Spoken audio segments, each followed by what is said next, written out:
Hey guys, today I'm going to give you 6 different points to consider when you're trying to learn about the culture in any country.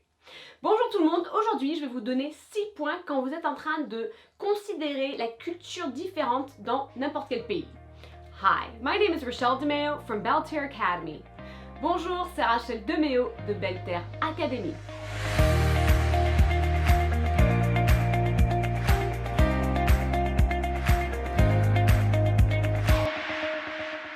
So learning about the culture in a country is just as important as learning the grammar and the vocabulary. Donc d'apprendre plus par rapport à la culture dans un pays est aussi important que la grammaire ou le vocabulaire. Because what can happen is sometimes you don't get the experience you would have liked when you're traveling to a place because you just didn't understand the culture and you possibly did something that was offensive or that you thought was offensive, so that's something did to you. Parce que parfois quand on voyage dans un pays, eh bien, on a tendance peut-être à faire quelque chose, si on ne connaît pas la culture du pays, on peut faire quelque chose qui va peut-être être un peu vexant ou à penser que quelqu'un nous vexe à nous alors que c'est juste culturel. So knowing about the culture is very important, and obviously asking people that live in that place, natives, they can tell you a lot about the culture, but there's 6 things that you should kind of ponder upon when you're studying a different culture.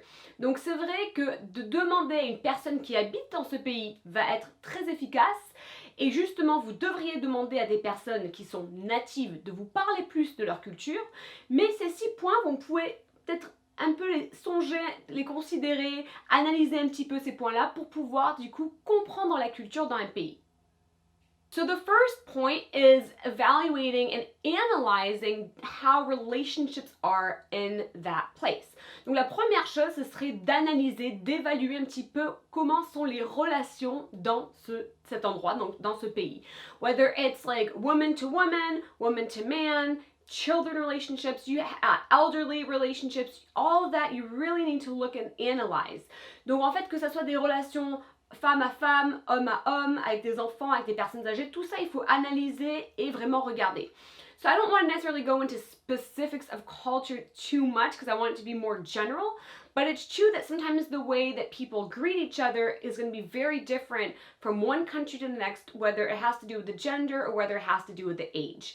Donc c'est vrai, sans vouloir trop parler de pays spécifiques, parce que je veux vraiment parler de la culture de façon plus globale, c'est vrai que la relation peut être bien différente, même la façon que l'on se dit bonjour, qu'on se salue entre 2 hommes ou 2 femmes, donc entre déjà le genre et aussi l'âge, ça va y jouer également.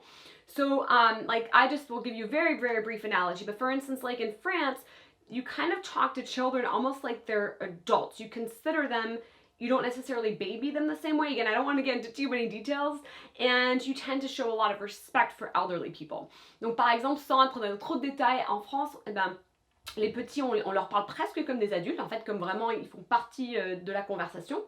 Et on les adresse ainsi. Alors, et les personnes âgées, on a tendance à montrer un peu plus de respect. And then 2 guys could greet by giving the bees, and then 2 women could greet by giving the bees. So, I mean, those things could be very culturally different than, for instance, Americans or Australians or Brits. Donc, après, par exemple, on se salue en se faisant la bise, que ce soit 2 hommes, 2 femmes, bon voilà. Et ça peut être très choquant, on va dire, pour peut-être des anglophones, des américains, des australiens, des anglais. So again, without going into too many details, because I will do a series that compares those 2 cultures, the French-speaking and English-speaking culture, but I just want to give you some points on general things that you should be observant of and analyze. Donc encore sans entrer dans trop de détails par rapport à ces 2 cultures, parce que je commencerai une série éventuellement où je comparerai un peu la culture anglophone et la culture francophone. Mais là en fait c'est plutôt juste pour pouvoir l'analyser de façon plus globale quand vous entrez dans un pays, que vous essayez de découvrir la culture. The second rule is anything to do with the government. So whether it's the rules, how it operates, transportation, going to the doctors, all that are things that you should kind of get to know. La deuxième chose, c'est tout ce qui s'agit du gouvernement, que ça soit en fait, bon oui, tout ce qui est politique et tout, mais aussi en fait comment fonctionne le gouvernement, le système de transport en commun, comment pour aller chez le médecin, comment ça se passe, etc., etc. So again, you can ask native people, you can also be observant and just kind of look around, and you can do that whether you're actually visiting the country or even watching movies that are from there.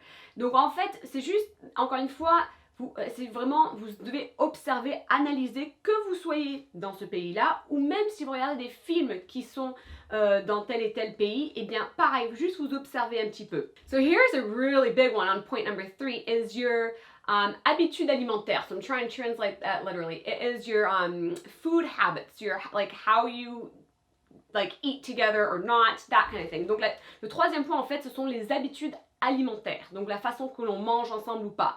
For instance, in some countries, possibly eating a meal together as a family or with people living in your home is very important. It happens daily, where there's other cultures that just kind of like everybody just helps themselves and they don't really eat together. Donc par exemple, il y a des cultures où en fait c'est vraiment important qu'on mange ensemble en famille, où les personnes habitant dans la même maison vont manger ensemble, c'est très important.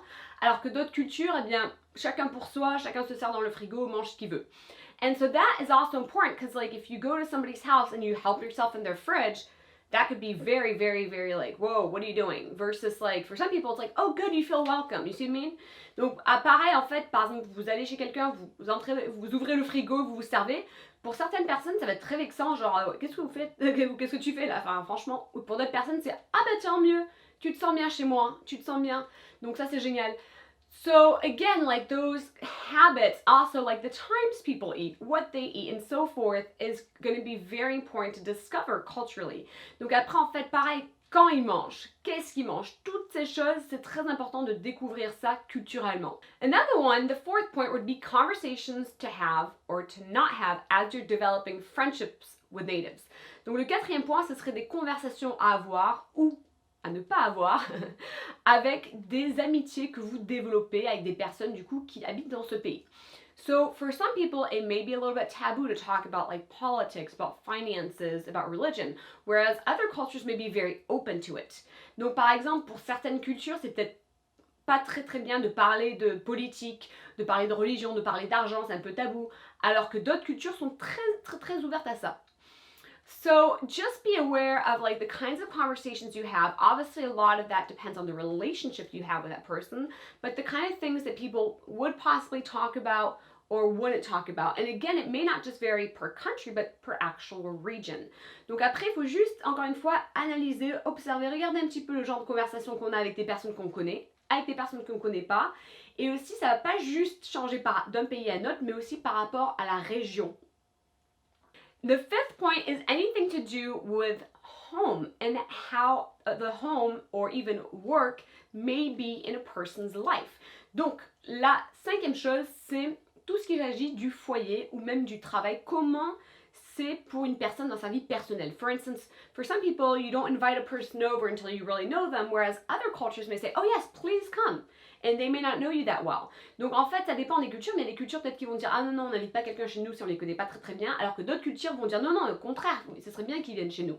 And same with work. Work may have an important part in the society or not. And again, a lot of it depends on the culture and the government.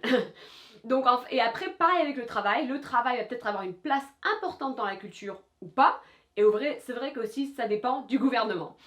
So, how is home? Is it like a place of rest? Is it a private place? How is, and not just that, but also the decorations around it and so forth. Donc, comment est perçu le foyer, la maison? Est-ce que c'est un endroit de repos? Est-ce que c'est un endroit où on est juste un peu plus genre détendu, ou est-ce que c'est très privé? Donc, et puis aussi, quelles sont les décorations? Qu'est-ce qu'on apprend en regardant, en observant un petit peu la maison? And the sixth and final point for today is anything to do with talking to strangers, people that you don't know. Donc, sixième et dernier point pour aujourd'hui, c'est tout ce qu'il s'agit de parler à des personnes qu'on ne connaît pas, donc des inconnus. So, look, if you observe, whether you're going in a store, they may, for instance, greet you and say, how are you doing? Or they may just kind of let you do your thing and just be there to assist you if you need help. Donc, par exemple, vous entrez dans un magasin et il y en a peut-être dans certaines cultures qui vont être là, hey, comment ça va? Et tout. Ils vont en fait vous parler comme si vous connaissez, en vous accueillant, alors qu'il y a d'autres cultures où justement ils vont vous laisser un peu faire votre petit truc à vous. Et ils vont être là si vous avez besoin d'aide pour vous accompagner, si vous avez besoin de quelque chose. Donc encore, c'est très culturel. So just, it's good to know that, like how do people talk to people that they don't know, whether it's a waiter, a banker, a person that you just meet on the street. Donc comment est-ce que les gens ils vont parler à des inconnus, que ce soit le serveur au restaurant, le banquier, une personne comme ça qu'on rencontre dans la rue. So just again, the key thing in all this, and the word that you've heard repeated in this video, is to be observant, to analyze, and then to talk to natives to understand the culture. Donc les mots qui reviennent pendant cette vidéo, c'est vraiment d'analyser la culture, d'être un peu observateur, de regarder un petit peu et de parler à des personnes natives pour pouvoir comprendre la culture. Because when you understand the culture or try to understand the culture, you're bonding with that person and people that speak those languages. Donc, encore une fois, quand vous comprenez la culture et que vous essayez de comprendre la culture, même si elle est différente de la vôtre, eh bien, vous commencez à avoir une meilleure relation avec une personne, une meilleure relation avec les gens dans ce pays ou qui parlent ces langues-là. À bientôt les amis!